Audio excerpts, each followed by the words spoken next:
मनोज जरांगे पाटील यांचा मेळावा नारायणगडावरती होतोय आणि या मेळाव्यासाठी मोठ्या प्रमाणात गर्दी होताना आपल्याला दिसून येते। मराठा बांधव मोठ्या संख्येनं या मेळाव्यासाठी दाखल झालेले आहेत। मनोज जरांगे पाटील हे सुद्धा ॲम्ब्युलन्समधून या मेळाव्याला आहे ते दाखल होणार आहेत आणि ते या मेळाव्यामध्ये काय बोलणार याकडे सगळ्यांचं लक्ष आहे ते लागून राहिलेले, कारण एक परंपरा आहे ती मनोज जरांगे पाटील यांनी या मराठा आंदोलनाच्या निमित्तानं उभी केलेली होती। नारायणगडाचा मेळावा आणि या मेळाव्याच्या निमित्तानं ते आचार्य असताना सुद्धा ही परंपरा मोडायला नको यासाठी ते या गडाकडे आता रवाना झालेले आहेत। आपल्यासोबत काही मराठा बांधव आहेत, त्यांच्या सुद्धा या निमित्तानं प्रतिक्रिया आहे तो जाणून घेण्याचा प्रयत्न करूया। खरं तर परंपरा मोडायला नको म्हणून ॲम्ब्युलन्स मधून जरांगे पाटील इथे येतात। मराठा बांधवांच्यासाठी ही कितपत मोठी गोष्ट आहे।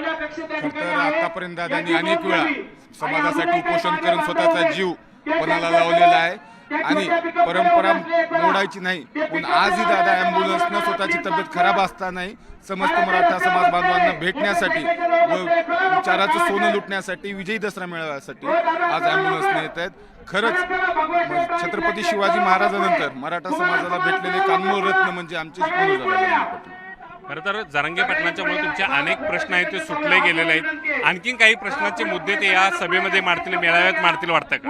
हो नक्कीच, कारण हैदराबाद गॅझेट जे त्यांनी GR दिलेला आहे त्या अनुषंगानं खालच्या स्तरावर अधिकारी वर्ग त्या अनुषंगानं काम करताना दिसत नाही, सर्टिफिकेट वाटप करताना दिसत नाही। त्या अनुषंगानं आज दादा जे काही मार्गदर्शन करणार त्याच अनुषंगानं दादा मार्गदर्शन करणार आहे। खरं तर मनोज जरांगे पाटील यांनी आदेश दिला की तुम्ही सगळे मराठा बांधव काम करायला सुरुवात करताय। आज ही असा एखादा आदेश मिळाला तर इथून पुढच्या काळामध्ये सुद्धा त्याच भूमिकेवरती तुम्ही कार्यरत राहाल का? हो, जरांगे पाटील साहेबांनी जो आतापर्यंत जो दिलेला आदेश आहे समाजाने कधीही मोडलेला नाही आणि त्यांनी दिलेल्या प्रत्येक आदेशाचं समाजाने तंतोतंत पालन केलं आणि इथून पुढे पण समाज त्यांच्या पाठीशी असणार म्हणजे असणारच। खरं तर दसऱ्याच्या निमित्तानं मराठा समाज असू दे किंवा हा सगळा क्षत्रिय समाज आपला असू दे, तो एका विचाराचं सीमोल्लंघन करताना पाहायला मिळते। आज सुद्धा एका नव्या गोष्टीचं सीमोल्लंघन होईल आरक्षणाच्या दृष्टीने? हो, 100% होणारच, कारण पाऊस अतिवृष्टीमुळे थोडासा शेतकरी चिंतेत असल्यामुळे शेतकरी अडचणीत असल्यामुळे शक्यतो जेवढे होईल तेवढ्या पद्धतीत प्रातिनिधिक पद्धतीत कमी प्रमाणात जास्त प्रमाणात आलेलो आहोत, परंतु समाज हा दादांच्या पाठीमागेच असणार आहे। खरं तर जरांगे दादा नेहमीच आहे ते आरक्षणाचा मुद्दा मांडतात, सामाजिक प्रश्न सुद्धा मांडतात। आता मराठवाड्यातला शेतकरी अडचणीत येते, त्याचा या दसरा मेळाव्याच्या निमित्तानं जरांगे पाटील साहेब या भूमिका मांडतील वाटते का? सरकारकडून ते सगळे प्रश्न सोडवून घेतील वाटते का? हो नक्कीच, दादा या दसरा मेळाव्याच्या निमित्तानं शेतकऱ्यांचे समाजाचे सर्व प्रश्न मांडतील आणि नक्कीच सरकारकडून ते सोडून घेतील। खरं तर जरांगे साहेब आहे ते मुंबईपर्यंत गेले होते, त्यांनी भूमिका आरक्षणाची मांडली। ही लढाई अद्याप संपली वाटते का? एकूणच काय आणखीन भूमिका यासाठी घ्यावी असं वाटतं? दादांना आता आरक्षणाचा प्रश्न तर मिटलेला आहे, पण पुढे अनेक अडचणी आहेत। मराठवाड्यामध्ये अनेक तहसीलमध्ये भूमी अभिलेखमध्ये कागदपत्र उपलब्ध नाहीत असं त्यांनी लेखी दिलेलं आहे। पण त्याला फक्त एकच औषध आहे की फक्त मनोज दादा जरांगे पाटील, आणि सर्व शेतकऱ्यांना मराठा बांधवांना एकच अपेक्षा आहे की ह्या प्रश्नावर दादा नक्कीच काहीतरी तोडगा काढतील आणि ते काम पूर्ण होतील। आणखीन काही अडचणी भासतायत तुम्हाला या मराठा आरक्षणाच्या संदर्भात? नाही, बोला। अडचणी आहेत, काय काय जणांच्या नोंदी सापडत नाहीत, त्यामुळे काय काय सरकारी कार्यालयामध्ये कागदपत्रे उपलब्ध नाहीत, त्याच्यामुळे अडचणीला सामोरे जावं लागत आहे। आणि आमचा हे विजयी दसरा मेळावा आहे आणि आज आम्हाला अतिवृष्टी झालेली आहे, काहीतरी सरकारनं शेतकऱ्याला मदत करायला पाहिजे, त्याविषयी आज दादा मार्गदर्शन करतील। दादाची तब्येत चांगली होण्यासाठी आम्ही नगद नारायण चरणी प्रार्थना करतो की दादा आमच्या ताबडतोब लवकरात लवकर दादा बरे व्हावे। नक्कीच जरांगे साहेबांच्या या तब्येतीची आहे ती काळजी सगळ्या मराठा बांधवांना आहे। काय अपेक्षा आहे या मेळाव्यातून मनोज जरांगे पाटील साहेबांनी तुम्हाला काय सांगावं? सर्व शेतकऱ्यांना काही आर्थिक मदत शासनाकडून मिळावी अशी विनंती आहे, दादा विनंती करतील।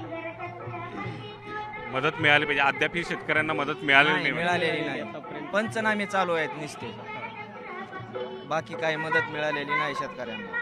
आता जरांगे पाटलांनीच या संदर्भातला प्रश्न हाती घ्यावा वाटतो का? 100% हाती घ्यायलाच पाहिजे आणि दुसरं कोणी देऊ शकत नाही।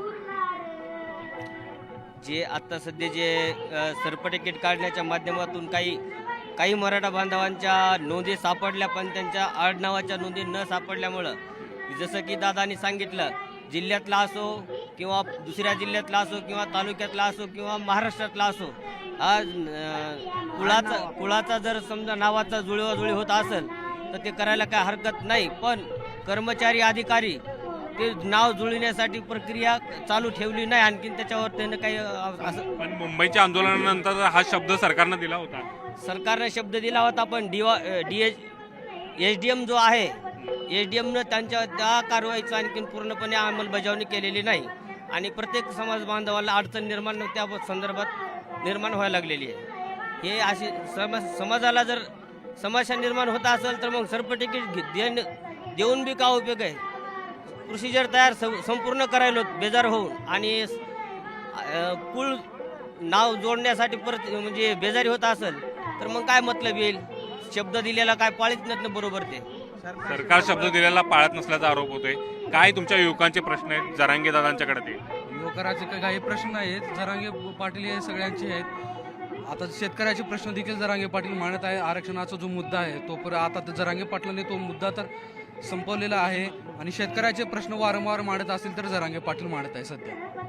नक्कीच जरांगे पाटलांच्याकडून या मेळाव्याच्या निमित्तानं अनेक अपेक्षा आहेत. हे मराठा बांधव आहेत ते घेऊन या ठिकाणी आलेले आहेत. त्यांच्या विचाराचं सोनं आणि देवाणघेवाण या मेळाव्याच्या निमित्तानं होणार आहे. त्यामुळे जरांगे पाटील या मेळाव्यामध्ये काय बोलणार आणि ह्या सगळ्या प्रश्नांची उकल त्या मेळाव्याच्या माध्यमातून होणार का, सरकार दरबारी हे प्रश्न सुटणार का, कारण शेतकरी सुद्धा या मेळाव्याकडे लक्ष ठेवून आहे. कारण आमच्या प्रश्नाचं उत्तर हे जरांगे पाटील आहे अशा पद्धतीचं वक्तव्य हे सगळे आणि विश्वास जरांगे पाटलांच्या भोवती हे सगळे समाज बांधव देताना पाहायला मिळतात. अर्थात त्यामुळे जरांगे पाटील या मेळाव्यातून काय विशेषपणे सरकारला सुद्धा इशारा देणार हे पाहणं आता महत्त्वाचं असणार आहे. व्हिडिओ जर्नलिस्ट संदीप पाटील सह ज्ञानेश्वर साळुंखे, न्यूज 18 लोकमत, बीड, नारायण.